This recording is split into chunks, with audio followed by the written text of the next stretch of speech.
సంక్రాంతి పండుగ దగ్గర పడుతున్న కొద్దీ టాలీవుడ్ లో బాక్సాఫీస్ హీట్ మాత్రమే కాదు, టికెట్ రేట్లపై చర్చ కూడా తారాస్థాయికి చేరుతుంది.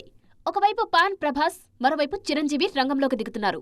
నిర్మాతలు తమ కంటెంట్ పై నమ్మకంతో పెయిడ్ ప్రీమియర్స్ ప్లాన్ చేస్తున్నారు. అంతా బానే ఉన్నా టికెట్ రేట్ల విషయంలో మాత్రం సామాన్యుడి గుండెల్లో రైళ్లు పరిగెడుతున్నాయి. ఇదివరకటిలా ఇష్టమొచ్చినట్లు రేట్లు పెంచితే జనం థియేటర్లకు వస్తారా అన్నది ఇప్పుడు $1,000,000 ప్రశ్న.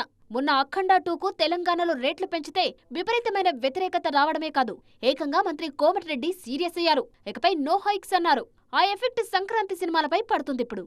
అందుకే సర్కార్ రేట్ల పెంపు విషయంలో ఆచితూచి అడుగులేస్తుంది. అందరి దృష్టి రాజాసాబ్ మన శంకరవరప్రసాద్ గారు సినిమాలపైనే ఉందిప్పుడు. ఏపీలో రేట్ల పెంపుకు పెద్దగా ఇబ్బందులు ఉండకపోవచ్చు, కానీ తెలంగాణ పరిస్థితే ఉత్కంఠ రేపుతోంది. 295 దాటి 400, 500 రూపాయలు అంటూ ప్రపోజల్స్ పెడితే ప్రభుత్వం రియాక్షన్ ఎలా ఉంటుందో చూడాలి.